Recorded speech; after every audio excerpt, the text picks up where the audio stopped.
जय हिंद साथियों, आप सभी का स्वागत है इस चैनल पर। आज हम लोग सेंटेंस का शुरू से अंत तक एक ही वीडियो में कवर करने की कोशिश करेंगे। अगर आपको इस वीडियो से समझ में आता है तो चैनल को सब्सक्राइब कीजिए और वीडियो को लाइक कीजिए। चलिए हम शुरू करते हैं। सेंटेंस किसे कहते हैं? तो सेंटेंस का जो हिंदी में मतलब होता है वो मतलब होता है वाक्य, यानी सेंटेंस को हम लोग वाक्य कहते हैं। तो सेंटेंस को हम किस प्रकार डिफाइन करते हैं? तो a group of word which make a complete sense is called a sentence. यानी शब्दों का ऐसा समूह, यानी शब्दों का ऐसा समूह जिसका पूरा अर्थ निकलता हो, उसको हम लोग वाक्य या सेंटेंस कहते हैं। जैसे हमने कोई वाक्य लिखा, अगर उसका पूरा का पूरा अर्थ निकल रहा है तो वो हमारा सेंटेंस है, यानी वाक्य हो जाएगा। तो चलिए हम एक एग्जाम्पल की सहायता से समझते हैं कि वाक्य हम लोग किसे कहेंगे। तो एक हमने सेंटेंस लिया कि Ram is playing football in the ground, यानी राम है जो मैदान में फुटबॉल खेल रहा है। तो ये जो शब्द हैं, इस शब्द के जो समूह हैं यहाँ से यहाँ तक, इनका पूरा का पूरा अर्थ निकल रहा है कि राम है जो ग्राउंड में फुटबॉल खेल रहा है। तो इसी को हम लोग वाक्य कहेंगे। अगर यही शब्द हैं, जो शब्द का समूह है, जो अगर इनको हम लोग उल्टा पुल्टा करके लिख दें तो इनका सही अर्थ नहीं निकलेगा।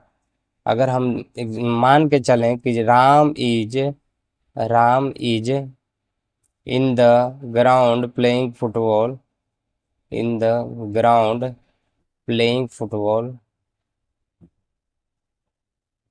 प्लेइंग फुटबॉल अगर लिख देते हैं तो इनका कोई अर्थ नहीं निकलता। इनका इंग्लिश ग्रामर के हिसाब से ये जो शब्द लिखे गए हैं, शब्दों के समूह, इनका कोई भी अर्थ नहीं निकलता है। इसीलिए ये वाक्य नहीं है, ये वाक्य नहीं है। इसीलिए ये जो है, ये वाक्य नहीं है। अब हम आगे देखते हैं कि जो शब्द हैं वो देखते हैं किस प्रकार से व्यवस्थित क्रम में है। तो ऊपर के 7 शब्दों का एक समूह दिया गया। हमने ऊपर लिखा है कि Ram is playing football in the ground. इसमें 7 शब्द हैं जिनका पूरा का पूरा अर्थ निकल रहा है, और इनका पूरा अर्थ निकल रहा है। इसीलिए इस समूह को वाक्य या सेंटेंस कहा जाता है। इसीलिए हम इसको वाक्य या फिर सेंटेंस कहते हैं। हमने एक दूसरा भी शब्दों का समूह लिया जो कि व्यवस्थित क्रम में नहीं है, यानी सही क्रम में नहीं है। इसीलिए ये वाक्य नहीं है, बल्कि ये शब्द जो है, ऊपर वाले शब्द कि Ram is playing football in the ground, ये बिल्कुल व्यवस्थित क्रम में है और सही क्रम में है। इसीलिए ये सेंटेंस या वाक्य हो जाएंगे। अब हम सेंटेंस यानी वाक्य के प्रकार देखते हैं कि वाक्य के कितने प्रकार होते हैं। तो सेंटेंस के हैं जो, वो 5 प्रकार होते हैं। सेंटेंस के 5 प्रकार होते हैं। और वो प्रकार किस क्रम में है तो देखते हैं। जो सेंटेंस का हमारा पहला प्रकार है वो है असर्टिव सेंटेंस, असर्टिव सेंटेंस। दूसरा हमारा है इम्पेरेटिव सेंटेंस, और तीसरा हमारा है इंट्रोगेटिव सेंटेंस। चौथा एक्सक्लामेटरी सेंटेंस, और पांचवा है जो वो ऑप्टेटिव सेंटेंस। इस सब सेंटेंस के 5 प्रकार होते हैं जो इस प्रकार है। अब हम एक एक प्रकार को, यानी एक एक टाइप्स को डिस्कस करते हैं। सेंटेंस के एक एक टाइप्स को डिस्कस करते हैं कि वे किस प्रकार व्याख्या होता है। तो असर्टिव सेंटेंस, हम सबसे पहला सेंटेंस के फर्स्ट टाइप्स को देखते हैं कि असर्टिव सेंटेंस हम लोग किसको कहते हैं। तो इन वाक्यों में हम बयान या फिर स्टेटमेंट देते हैं। बयान यानी हम किसी से कुछ बात कहते हैं या फिर कुछ स्टेटमेंट देते हैं। सिंपल शब्दों में यही हुआ मेरे मित्र कि हम किसी को या फिर कुछ कहते हैं या फिर स्टेटमेंट देते हैं, बयान देते हैं। तो बयान या फिर स्टेटमेंट है जो 2 प्रकार से दिया जा सकता है। बयान है या फिर जो भी बात हम लोग किसी दूसरे से कह रहे हैं वो दो प्रकार से कह सकते हैं। पहला हमारा अफर्मेटिव स्टेटमेंट हो गया, दूसरा हमारा निगेटिव स्टेटमेंट हो गया। अब हम देखते हैं कि अफर्मेटिव स्टेटमेंट किसको कहते हैं, कि जब कोई बात हाँ में कहते हैं, जब कोई बात हाँ में कहते हैं तो वह एक अफर्मेटिव स्टेटमेंट होता है। जब हम किसी को कहते हैं, कोई भी वाक्य कहते हैं, अगर वो वाक्य हाँ में होता है तो हम उसको अफर्मेटिव स्टेटमेंट कहते हैं। जैसे राम स्लीप्स, राम प्ले फुटबॉल, इसमें नोट नहीं लगा है, इसीलिए अफर्मेटिव सेंटेंस हो जाएंगे, क्योंकि वाक्य में हाँ का ही बोध कराया गया है, इसमें नोट नहीं लगाया गया है, इसका मतलब नहीं का बोध नहीं कराया गया है। ऊपर के वाक्यों में बात हाँ में कही गई है, जो हमने ऊपर ये वाक्य लिखा है वो वाक्य हाँ में कही गई है और एक अफर्मेटिव स्टेटमेंट दिया गया है। और जिन वाक्यों में अफर्मेटिव स्टेटमेंट दिया जाता है उनको हम लोग अफर्मेटिव सेंटेंस कहते हैं। जिन वाक्यों में अफर्मेटिव स्टेटमेंट दिया गया है उनको हम लोग अफर्मेटिव सेंटेंस कह देते हैं। अब हमारा दूसरा था निगेटिव स्टेटमेंट। तो निगेटिव स्टेटमेंट में हम लोग कोई बात है जो ना में कह देते हैं, यानी कोई भी सेंटेंस हम लोग लिखेंगे तो उसके बीच में नोट लगा होगा, तब वो जा करके निगेटिव स्टेटमेंट बन जाते हैं। जैसे हमने ऊपर देखा था कि राम स्लीप था, लेकिन बीच में हमने डज नोट लगा दिया, यानी नोट का उच्चारण बीच में किया गया है, इसीलिए ये निगेटिव स्टेटमेंट हो गए। Ram does note play football, हमने ऊपर देखा था कि राम प्ले फुटबॉल, लेकिन नीचे के सेंटेंस में निगेटिव सेंटेंस में बीच में नोट लगा है, इसीलिए ये निगेटिव स्टेटमेंट हो गए। अब देखते हैं हम लोग कि ऊपर के वाक्यों में बात है जो न में कही गई है और निगेटिव स्टेटमेंट दिया गया है। हम लोग देख रहे हैं ऊपर ही कि वाक्य है जो न में कहा गया है, और जिन वाक्यों में निगेटिव स्टेटमेंट दिया जाता है, निगेटिव स्टेटमेंट दिया जाता है उनको हम लोग निगेटिव सेंटेंस कहते हैं, तो उनको हम लोग निगेटिव सेंटेंस कह देते हैं। अब हम देखते हैं कि ये किस प्रकार वर्क करते हैं, जो अफर्मेटिव है और ये जो निगेटिव है वो किस प्रकार वर्क करते हैं, असर्टिव सेंटेंस किस सूत्र पर काम करते हैं, किस सूत्र पर काम करते हैं। तो हमने एक ऊपर वाक्य लिखा था कि राम स्लीप, तो राम स्लीप, तो राम स्लीप है जो राम हो गए, जो डूअर हो गया, क्योंकि राम ही सो रहा है, जो कार्य करने वाला होता है वही डूअर होता है, और जो काम कर रहा है वो एक्शन होता है हमारा। तो राम सो रहा है तो ये हमारा एक्शन हो गया। उसी तरह Ram play football, Ram plays football, तो राम हो गया हमारा क्या कर रहा है, खेल रहा है, फुटबॉल खेल रहा है, तो राम इसमें काम कर रहा है, तो राम इसलिए हमारा डूअर हो गया। काम क्या कर रहा है वो, तो वो खेल रहा है, एक्शन क्या कर रहा है, तो खेल रहा है, तो हमारा एक्शन हो गया प्ले। और जो बाकी बचा क्या खेल रहा है, वो हमारा हो गया सफरर। अब हम देखते हैं कि असर्टिव सेंटेंस हैं जो इन सूत्र पर आधारित होते हैं। हमने पहला ऊपर का सेंटेंस देखा जिसमें राम स्लीप था, तो इसमें ओनली डूअर और एक्शन था, तो इसमें हम कह सकते हैं कि असर्टिव सेंटेंस है जो या फिर उसमें डूअर होगा या एक एक्शन होगा एक डूअर होगा, या फिर दूसरा हम लोग ये कह सकते हैं कि उसमें या एक डूअर होगा या एक एक्शन होगा या फिर सफरर होगा, यानी ये तीनों होगा तब जा करके एक असर्टिव सेंटेंस बनेगा, या फिर ये दोनों होगा तब जा करके ये असर्टिव सेंटेंस बनेंगे। इसी तरह असर्टिव सेंटेंस हमारा फर्स्ट टाइप खत्म होता है। अब हम लोग सेकंड टाइप की ओर बढ़ते हैं जिनका नाम है imperative sentence. Imperative sentence, imperative sentence हम किसको कहते हैं, तो इन वाक्यों में हम किसी को कोई काम करने के लिए कहते हैं, यानी किसी को हम कोई काम करने के लिए कहते हैं, तो किसी को जब हम कोई काम करने के लिए कहते हैं, तो कोई भी काम करने के लिए हम कह देते हैं। तो किसी को कोई काम करने के लिए हम चार प्रकार से उसको कहते हैं, कि चार प्रकार से उसको हम कह सकते हैं कि ये काम करो, चार प्रकार से कह सकते हैं। अब देखते हैं ये चार प्रकार कौन कौन से हैं।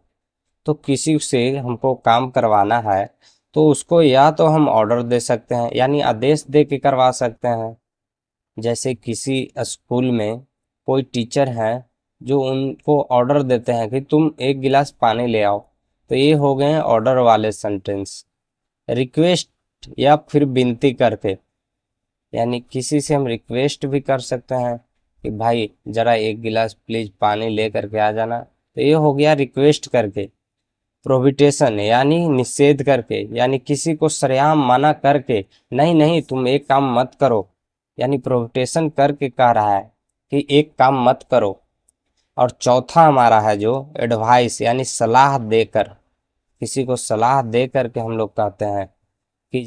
अब हम देखते हैं एक एक करके देखते हैं, ये चार सेंटेंसों को हम डिफरेंट तरीकों से समझते हैं, और इनका हम लोग नीचे फुल एक्सप्लेन करके बताते हैं कि वे किस प्रकार से ये सेंटेंस वर्क करता है। तो सबसे पहला हमारा था, किसी को ऑर्डर यानी आदेश देकर किसी से कोई काम हमको करवाना है। तो जब हम किसी को कोई काम करने के लिए ऑर्डर या आदेश देते हैं, तो वाक्य इस प्रकार है। हम लोग एक एग्जांपल देते हैं, तो open the window, open the window, इसमें कहा गया है कि खिड़की खोल दो, यानी किसी को हम लोग ऑर्डर दे रहे हैं, भाई खिड़की खोल दो। किसी को ऑर्डर पास कर रहे हैं या फिर किसी को आदेश दे रहे हैं, तो इसी तरह ये हमारे आदेश वाले सेंटेंस हो गए। दूसरा हमारा है जो रिक्वेस्ट या फिर विनती करने वाला सेंटेंस है। रिक्वेस्ट या फिर विनती करने वाला सेंटेंस, रिक्वेस्ट या विनती करने वाला सेंटेंस इस प्रकार है। तो किसी से कोई काम हमको करवाना है, तो हम या तो रिक्वेस्ट कर सकते हैं या विनती कर सकते हैं। तो जब हम रिक्वेस्ट या विनती करते हैं, तो वाक्य में प्लीज या फिर काइंडली का प्रयोग करते हैं। प्लीज या काइंडली का प्रयोग किया जाता है। तो प्लीज का प्रयोग हम लोग कहाँ करते हैं, तो प्लीज का जो प्रयोग है, या तो वाक्य के शुरू में कर दिया जाता है, या तो वाक्य के शुरू में या फिर वाक्य के अंत में किया जाता है प्लीज का प्रयोग। लेकिन जो काइंडली का प्रयोग है, जो काइंडली का प्रयोग है, वो वाक्य के आरंभ में किया जाता है, वाक्य के आरंभ में किया जाता है। काइंडली का प्रयोग वाक्य के अंत में नहीं किया जाता है। अब हम इनके कुछ सेंटेंस देख लेते हैं। जैसे प्लीज ओपन द विंडो, यानी कृपया दरवाजा खोल दीजिए। इसमें रिक्वेस्ट या फिर विनती करके कहा गया है कि कृपया दरवाजा खोल दीजिए। और उसी तरह हमारा दूसरा है ओपन द विंडो प्लीज, यानी प्लीज का हमने शुरू में भी इस्तेमाल कर लिया है और आखिरी में भी इस्तेमाल किया है, और वो भी दोनों बार इस्तेमाल किया है। तो वे रिक्वेस्ट करके कह रहे हैं कि दरवाज़ा खोल दीजिए।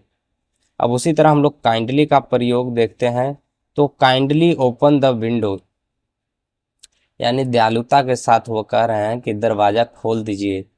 तो काइंडली का जो प्रयोग है वो हमारा शुरू में ही होता है, और ये हमारा शुरू में ही किया गया है इस वाक्य में, इस सेंटेंस में।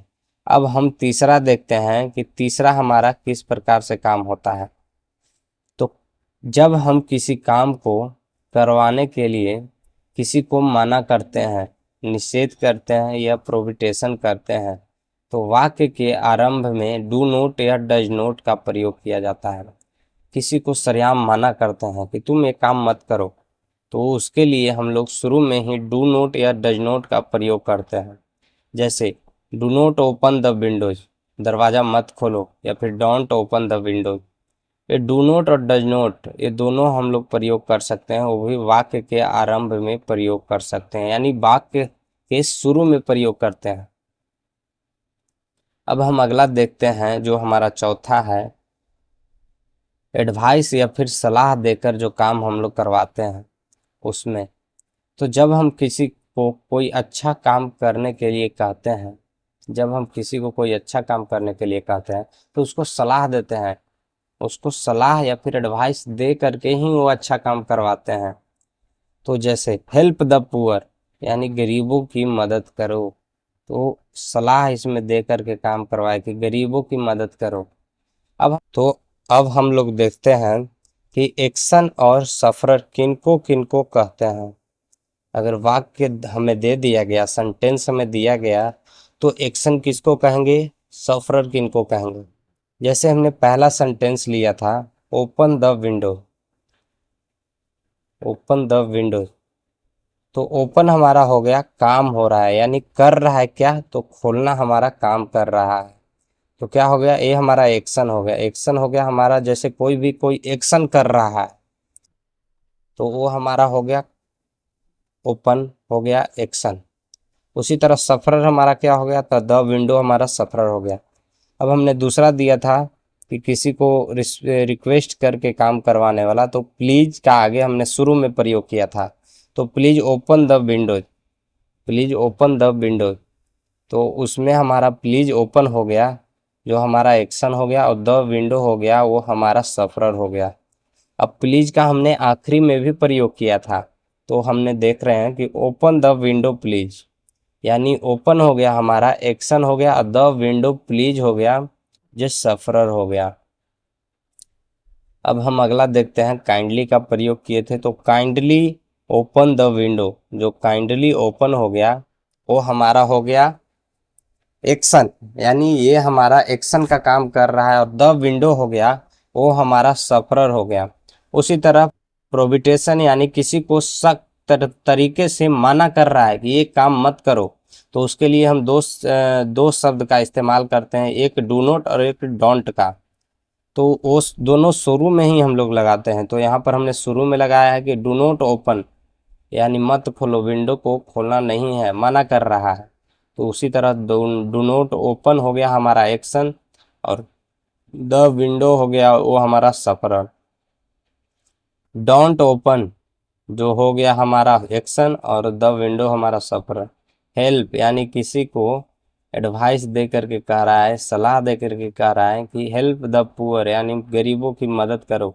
यानी कोई अच्छा काम करने के लिए जब हम किसी को सलाह देते हैं तो एक तरह से वो हमारा एडवाइस वाला सेंटेंस होता है। अब हम देखते हैं आगे कि इम्पेरेटिव सेंटेंस में डूअर नहीं होता है। यानी डूअर यानी क्या, कि काम करने वाला। डूअर यानी काम करने वाला नहीं होता है, काम करने वाला डूअर नहीं होता है, केवल एक्शन और सफरर होता है। लेकिन कुछ ऐसे भी सेंटेंस हैं इम्पेरेटिव में, कुछ ऐसे भी सेंटेंस हैं जिनमें सफरर भी नहीं होता है, जिनमें सफरर भी नहीं होता है, जिनमें सफरर भी नहीं होता है। तो ये सेंटेंस कौन से हैं, ये हम देखते हैं। जैसे स्टैंड अप यहाँ दिया गया है, स्टैंड अप, तो इसमें हमारा है जो सफरर नहीं है, इसमें हमारा सफरर नहीं है। उसी तरह प्लीज सिट डाउन, यानी कृपया तुम बैठ जाओ, इसमें भी हमारा सफरर नहीं है कि तुम कहाँ बैठ जाओ। स्टैंड अप, तुम कहाँ खड़े हो, तो इसमें हमारा सफरर नहीं दिया गया है। अगर इसमें दिया रहता कि तुम यहाँ खड़े हो जाओ, तुम यहाँ बैठ जाओ, तो वो हमारा जहाँ बैठना था वो हमारा सफरर हो जाता है। उसी तरह इम्पेरेटिव सेंटेंस है जो निम्नलिखित सूत्र पर आधारित है, निम्नलिखित सूत्र पर आधारित है। यानी इम्पेरेटिव सेंटेंस में क्या क्या होता है।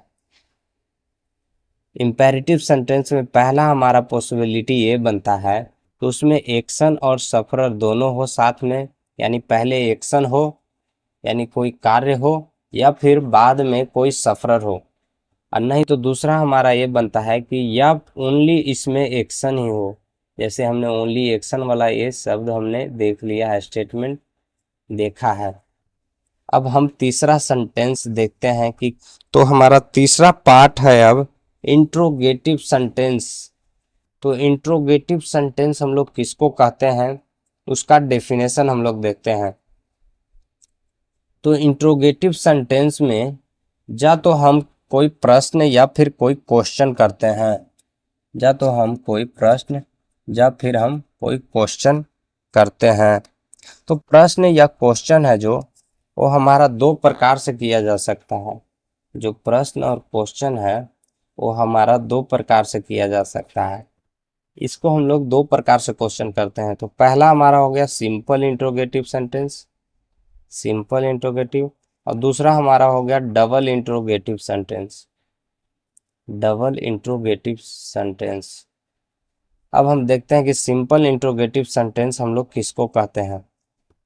तो सिंपल इंट्रोगेटिव सेंटेंस है जो वो निम्नलिखित हेल्पिंग वर्ब की सहायता से बनाए जाते हैं। तो हेल्पिंग वर्ब हमारा कौन कौन सा है जिसकी सहायता से हम लोग सिंपल इंट्रोगेटिव सेंटेंस बना सकते हैं। तो यहाँ पर हमने 10 हेल्पिंग वर्ब लिखे हैं जिनकी सहायता से हम लोग इंट्रोगेटिव यानी सिंपल इंट्रोगेटिव सेंटेंस बना सकते हैं। जैसे is, are, am, was, were, has, have, had, shall, will, etc। यानी हमारे ये 10 हेल्पिंग वर्ब है जिनकी सहायता से हम सिंपल इंट्रोगेटिव सेंटेंस बना सकते हैं। तो सिंपल इंट्रोगेटिव सेंटेंस बनाने के लिए हमें एक असर्टिव सेंटेंस की ज़रूरत होती है। तो हमारा असर्टिव सेंटेंस हमने शुरू में ही फर्स्ट पार्ट में ही हमने पढ़ा था कि असर्टिव सेंटेंस क्या होता है। तो असर्टिव सेंटेंस एक हम ले लेते हैं, जैसे राम इज प्लेइंग फुटबॉल। हमने एक असर्टिव सेंटेंस ले लिया है, ऊपर के वाक्यों में से ही लिया है हमने, राम इज प्लेइंग फुटबॉल। अब हम देखते हैं कि ऊपर के वाक्य के हेल्पिंग वर्ब को यदि वाक्य के आरंभ में लगा दिया जाए तो यहाँ वाक्य यही सिंपल इंट्रोगेटिव सेंटेंस बच जाएगा। यानी ये है जो हमारा हेल्पिंग वर्ब यहाँ असर्टिव सेंटेंस में लगाया गया है। यही शब्द को अगर हम लोग वाक्य के आरंभ में लेकर के आ जाएं तो यही जो वाक्य है हमारा सिंपल इंट्रोगेटिव सेंटेंस बन जाएगा। जैसे हमने एक असर्टिव सेंटेंस लिया था राम इज प्लेइंग फुटबॉल, तो इसमें हमारा हेल्पिंग वर्ब क्या था, इसमें हमारा हेल्पिंग वर्ब इज था। लेकिन अगर यही इज को हमने वाक्य के आरंभ में लगा दें, तो यही शब्द को अगर वाक्य के आरंभ में लगा दें और बाकी जैसे को तैसा लिख दें तो यही हमारा सिंपल इंट्रोगेटिव सेंटेंस में बदल जाएगा। अब हम देखते हैं कि डबल इंट्रोगेटिव सेंटेंस किसको कहते हैं। तो डबल इंट्रोगेटिव सेंटेंस है निम्नलिखित QW यानी क्वेश्चन वर्ड्स की सहायता से बनाए जाते हैं।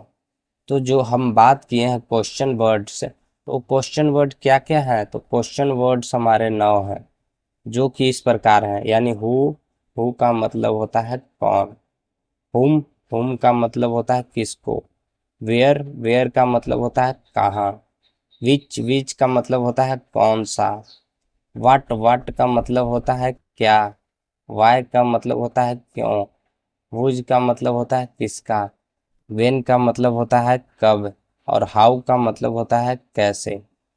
अब हम देखते हैं कि डबल इंट्रोगेटिव सेंटेंस बनाने के लिए हमें क्या क्या करना होता है। तो डबल इंट्रोगेटिव जो सेंटेंस बनाने के लिए है, सबसे पहले हमको एक सिंपल इंट्रोगेटिव सेंटेंस की आवश्यकता होती है। तो ऊपर हमने सिंपल इंट्रोगेटिव सेंटेंस देखा था कि जो हेल्पिंग वर्ब अगर बीच में लगा है, हेल्पिंग वर्ब बीच में लगा है, अगर वही हेल्पिंग वर्ब को हम लोग वाक्य के शुरू में अगर लगा दें तो वो हमारा सिंपल इंट्रोगेटिव सेंटेंस हो जाएगा। जैसे हमारा पहले था असर्टिव सेंटेंस में कि राम इज प्लेइंग फुटबॉल, अगर यही इज को हम अगर वाक्य के आरंभ में लेकर के चल जाएं तो ये इज यहाँ से गायब हो जाएगा, ये इज यहाँ से गायब हो जाएगा और वाक्य के शुरू में आ जाएगा, और वाक्य के शुरू में आ जाएगा। और इसी की वजह से ये सेंटेंस बन जाएगा इज राम प्लेइंग फुटबॉल, क्या राम फुटबॉल खेल रहा है। इसमें भी क्वेश्चन ही पूछ रहा है मेरे दोस्त, इसीलिए ये सिंपल इंट्रोगेटिव था। लेकिन हम लोग को डबल इंट्रोगेटिव बनाना है तो सबसे पहले हमको एक सिंपल इंट्रोगेटिव सेंटेंस लेना होगा, जो कि हमने ऊपर के वाक्यों से सिंपल इंट्रोगेटिव सेंटेंस को हम लोग उठाए हैं।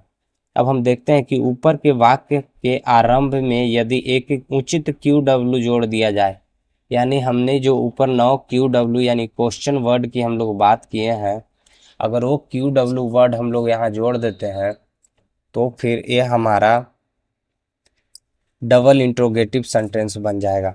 यानी वाक्य के आरंभ में अगर उचित हम लोग क्यू डब्ल्यू यानी क्वेश्चन वर्ड 9 में से एक जोड़ देते हैं सिंपल इंट्रोगेटिव सेंटेंस में, तो वो हमारा डबल इंट्रोगेटिव सेंटेंस बन जाएगा। जैसे हम लोग देखते हैं where is Ram playing football, तो ये हमारा डबल इंट्रोगेटिव सेंटेंस है। तो डबल इंट्रोगेटिव सेंटेंस कैसे है, तो हमने सबसे पहले एक सिंपल इंट्रोगेटिव सेंटेंस लिया।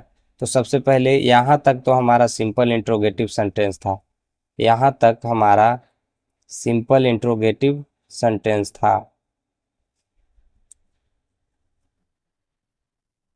यहाँ तक हमारा सिंपल इंट्रोगेटिव सेंटेंस, यहाँ तक हमारा जो था सिंपल इंट्रोगेटिव सेंटेंस था, जिसमें क्यू बस हेल्पिंग वर्ब को आगे जोड़ा गया था और बाकी जस को तस उतार दिया गया था। तो इसमें पूछ रहा था कि क्या राम फुटबॉल खेल रहा है, तो ये हमारा सिंपल इंट्रोगेटिव सेंटेंस हो गया था। लेकिन ऊपर 9 हमने बात किया था क्वेश्चन वर्ड की, अगर वो क्वेश्चन वर्ड हम शुरू में लगा देते हैं, वो क्वेश्चन वर्ड अगर शुरू में लगा दिए, जैसे हमने वेयर एक क्वेश्चन वर्ड लगा दिया वाक्य के आरंभ में वेयर, तो where is Ram playing football, तो राम फुटबॉल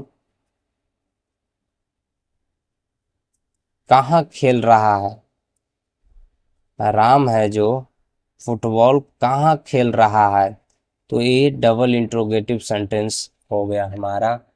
तो इस प्रकार हमारा डबल इंट्रोगेटिव सेंटेंस भी फिनिश होता है। अब हम देखते हैं कि डबल इंट्रोगेटिव सेंटेंस है जो किस सूत्र पर काम करता है। तो पहला हमारा है सिंपल इंट्रोगेटिव सेंटेंस, जिसमें हम लोग हेल्पिंग वर्ब शुरू में लिए हैं, राम प्लेइंग फुटबॉल है, तो ईज हमारा जो हो गया जो हेल्पिंग वर्ब हो गया, और राम हमारा कार्य कर रहा है, तो राम जो कार्य करता है उसको डूअर कहते हैं। और क्या एक्शन कर रहा है यानी क्या काम कर रहा है, तो खेलने का काम कर रहा है तो उसको एक्शन कह देंगे, और क्या खेल रहा है तो फुटबॉल खेल रहा है तो उसको हम लोग सफरर कह देंगे। तो उसी तरह डबल इंट्रोगेटिव सेंटेंस में हम लोग देखेंगे कि where is Ram playing football, यानी कहाँ राम फुटबॉल जो खेल रहा है वो कहाँ खेल रहा है, तो वेयर है, यानी वाक्य के आरंभ में वेयर लगा है, तो ये हमारा क्वेश्चन वर्ड हो गया। इज हमारा हेल्पिंग वर्ब हो गया, जो काम कर रहा है यानी राम काम कर रहा है तो राम हो गया डूअर। क्या खेल रहा है तो फुटबॉल खेल रहा है, फुटबॉल खेल रहा है यानी बॉल हो गया हमारा सफरर, और क्या कर रहा है खेल रहा है तो खेलना हमारा हो गया एक्शन। तो इंट्रोगेटिव सेंटेंस है जो निम्नलिखित सूत्र पर आधारित है। तो सबसे पहला पॉसिबिलिटी हमारा ये बन सकता है कि वाक्य के आरंभ में एचवी या फिर काम करने वाला एक्शन और सफरर ये तीनों मौजूद हों एक वाक्य में, तब जाके सिंपल इंट्रोगेटिव बन जाएगा। सिंपल इंट्रोगेटिव बन जाएगा अगर अगर क्यू डब्ल्यू वर्ड, अगर ये जो स्टेटमेंट है इनके आगे अगर कोई क्यू डब्ल्यू वर्ड लग जाए और helping verb doer, helping doer action sufferer हो, तो वो डबल इंट्रोगेटिव बन जाते हैं। और इसी तरह ये दो सूत्र पर ही इंट्रोगेटिव सेंटेंस काम करते हैं। और ये इंट्रोगेटिव सेंटेंस है जो इनका साइन होते हैं, जो इंट्रोगेटिव सेंटेंस प्रश्न पूछने वाला होते हैं जो साइन, वो इस प्रकार के होते हैं। अब हम अगला देखते हैं, चौथा है जो हमारा सेंटेंस का पार्ट है, वो चौथा हमारा है जो एक्सक्लामेटरी सेंटेंस। एक्सक्लामेटरी सेंटेंस में क्या कहते हैं, तो एक्सक्लामेटरी सेंटेंस में हम फीलिंग या भावना को प्रकट करते हैं, यानी उत्साह व्यक्त करते हैं, खुल के हम लोग फीलिंग को व्यक्त करते हैं अपना। फीलिंग या भावना है जो अनेक प्रकार की होती है, लेकिन केवल 3 प्रकार के भावनाओं की चर्चा हम लोग किया करेंगे इसमें। जैसे सरप्राइज आश्चर्य, यानी कोई भी हम लोग ऐसा काम कर देते हैं जिससे किसी को आश्चर्य हो जाता है। जैसे कोई नहीं पढ़ने वाला बंदा अगर एक बैग मैट्रिक या फिर इंटर में सबसे अच्छे मार्क्सों से पास होता है तो सब लोग आश्चर्य हो जाते हैं कि ये नहीं पढ़ता था इतना मार्क्स कैसे ले आया। उसी तरह होता है सरप्राइज का मतलब आश्चर्य। अब अगला सौरो यानी दुख, यानी दुख वाले जो शब्द होते हैं वो एक्सक्लामेटरी मार्क्स में हो सकते हैं। जॉय यानी खुशी, खुशी वाले शब्द भी होते हैं। अब हम आगे देखते हैं कि जॉय और खुशी और दुखी हैं, जो सरप्राइज हैं या फिर सौरो हैं या जॉय हैं, जो किस प्रकार के शब्द हैं आगे। तो आश्चर्य या दुख या खुशी व्यक्त करने के लिए जो वाक्य बोले जाते हैं उनमें डूअर, एक्शन और सफर तीनों नहीं होते हैं। जब हम ये वाक्य बोलते हैं तो इनमें तीनों उपस्थित नहीं होते हैं और केवल शब्द होते हैं, केवल इसमें शब्द होते हैं। और एक शब्द या एक से अधिक शब्द और एक शब्द या अधिक शब्दों से आश्चर्य, दुख, दुखी का व्यक्त होता है। तो उस एक या एक से अधिक शब्दों को एक्सक्लामेटरी सेंटेंस कहा जाता है। हम लोग देखते हैं कि सुख वाले कौन से हैं, दुख वाले कौन से हैं। तो इसमें देखते हैं जब कोई हम सुंदर दृश्य देखते हैं, सुंदर दृश्य देखते हैं या फिर कोई भयानक चीज देख लेते हैं तो हम लोग बहुत ज्यादा शौक हो जाते हैं, आश्चर्य हो जाते हैं। तो कोई अनहोनी की बात हो जाती है तो उस समय हमें आश्चर्य होता है और आश्चर्य व्यक्त करने के वाले कुछ शब्द हमारे मुंह से निकल जाते हैं। जब हम आश्चर्य होते हैं तो कोई शब्द हमारे मुंह से निकल जाते हैं, जैसे व्हाट अ ब्यूटीफुल साइट, क्या सुंदर नजारा है। व्हाट अ टेरिबल स्नेक, मतलब कितना भयानक सांप है।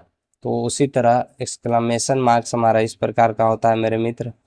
एक डंडी पहाड़ के ऊपर नीचे बिंदी बैठा दें तो ये हमारा एक्सक्लामेशन मार्क्स होते हैं और इसी की वजह से ये हमारा एक्सक्लामेटरी सेंटेंस हो जाते हैं, एक्सक्लामेटरी सेंटेंस हो जाते हैं। अब हम देखते हैं कि अगला क्या है। तो अगला हमारा है जब हम परीक्षा में असफल हो जाते हैं या फिर जब कोई मैच हम लोग प्रतियोगिता में हार जाते हैं, फिर किसी का देहांत हो जाता है तो उस समय हमें दुख का एहसास होता है और दुख व्यक्त करने के लिए हम कोई शब्द जैसे आह या अल्लाह हमारे मुंह से निकलता है और इसी एक शब्द को हम लोग एक्सक्लामेटरी सेंटेंस कहते हैं। अल्लाह या आह को हम लोग एक्सक्लामेटरी सेंटेंस कहते हैं। ये हो गए हमारे अल्लाह, ये हो गए हमारे अल्लाह, ये हो गए हमारे अल्लाह। तो ये दो शब्द हमारे मुंह से निकलते हैं तो ये समझिए कि किसी का देहांत हो गया है या फिर कोई ऐसा शौक लगा हो या फिर परीक्षा में असफल हो गए हम तो उसी तरह हमारा लगा है अल्लाह। अब हमारा अगला है, अगला हम लोग देखते हैं कि जब हम परीक्षा में सफल हो जाते हैं यानी खुशी वाले हैं, जब हम परीक्षा में सफल हो जाते हैं या कोई मैच या प्रतियोगिता जीत जाते हैं तो जीत उस समय हमें खुशी होती है, जीत उस समय हमें खुशी होती है और खुशी व्यक्त करने के लिए हम कोई शब्द बोलते हैं जैसे हुर्रे हमारे मुंह से निकलता है और इसी एक शब्द को हम लोग एक्सक्लामेटरी सेंटेंस कहते हैं। जैसे हुर्रे हम लोग पास हो गए हैं तो एक्सक्लामेटरी सेंटेंस हो गए। एक्सक्लामेटरी सेंटेंस में डूअर, एक्शन, सफर तीनों नहीं होते हैं, इसीलिए इसका कोई सूत्र भी नहीं होता। जिसमें तीनों है ही नहीं, जिसमें डूअर है ही नहीं, मैन एक्शन है ही नहीं, तो उसका क्या सूत्र बनेगा मेरे मित्र, ये आप भी सोच सकते हैं। अब हमारा सेंटेंस का जो आखिरी और आखिरी है जो टाइप्स वो है ऑप्टेटिव सेंटेंस। ऑप्टेटिव सेंटेंस हम लोग किसको कहते हैं? तो ऑप्टेटिव सेंटेंस में हम डिस्पायर या इच्छा को व्यक्त करते हैं, यानी इच्छा या फिर डिस्पायर को व्यक्त करते हैं। तो डिस्पायर या इच्छा है जो दो प्रकार से व्यक्त किए जाते हैं। पहला है गॉड विशेष यानी शुभ कामना, किसी को शुभ कामना देकर, किसी को आशीर्वाद देकर, या फिर कर्स यानी किसी को अभिशाप दे करके करते हैं। तो डिजायर या इच्छा हम किसी मनुष्य से व्यक्त नहीं करते हैं। डिजायर या इच्छा किसी से हम कुछ कहते हैं, किसी से हम कुछ मांगे हैं आज तक नहीं, बल्कि हम लोग ईश्वर से ही व्यक्त करते हैं। और इन वाक्यों की पहचान यह है कि वाक्य के आरंभ में लगा होता है। जब हम किसी वाक्य को पहचानना है तो वाक्य के आरंभ में लगा होता है, तब हम जान जाते हैं कि ये वाक्य हैं जो डिजायर या इच्छा व्यक्त करने वाले वाक्य हैं। जब हम किसी का अच्छा चाहते हैं तो इसके लिए हम ईश्वर से शुभ कामना करते हैं। जैसे हम लोग एग्जाम्पल के थ्रू देखते हैं कि may God bless you, may God bless you यानी भगवान तुम्हें अच्छा रखे। तो हम लोग भगवान से इच्छा व्यक्त कर रहे हैं कि भगवान उनको अच्छा रखे। तो इसी तरह ये हमारे डिस्पायर इच्छा व्यक्त करने वाले हो गए। अभिशाप वाले क्या होंगे कि जब हम किसी व्यक्ति का बुरा चाहते हैं तो उसके लिए ईश्वर से हम अभिशाप करते हैं। जब हम किसी का बुरा अगर चाहेंगे तो उसके लिए हम ईश्वर से अभिशाप मांग लेते हैं, जैसे may you go to hell, यानी भगवान करे तुम नर्क में जाओ। उसी तरह जो ऑप्टेटिव सेंटेंस है वो किस सूत्र पर काम करते हैं, तो ऑप्टेटिव सेंटेंस है जो इस प्रकार सूत्र पर काम करते हैं कि ऑप्टेटिव सेंटेंस में शुरू, ऑप्टेटिव सेंटेंस की पहचान ही होती है कि शुरू में लगा रहता है, और लगा है तो वो ऑप्टेटिव सेंटेंस है। तो के बाद हमारा डूअर होगा, फिर एक्शन होगा, फिर सफरर होगा। इसी तरह हमारा सेंटेंस एक ही वीडियो में समाप्त होता है। अगर वीडियो को देख करके आपको समझ में आता है तो बिल्कुल चैनल को सब्सक्राइब कीजिए, वीडियो को लाइक कीजिए। आखिरी में मैं यही कहना चाहूँगा कि अपने भाई को सपोर्ट कीजिए ताकि आपका भाई मोटिवेट हो सके और अच्छे अच्छे वीडियो प्रोवाइड कर सके।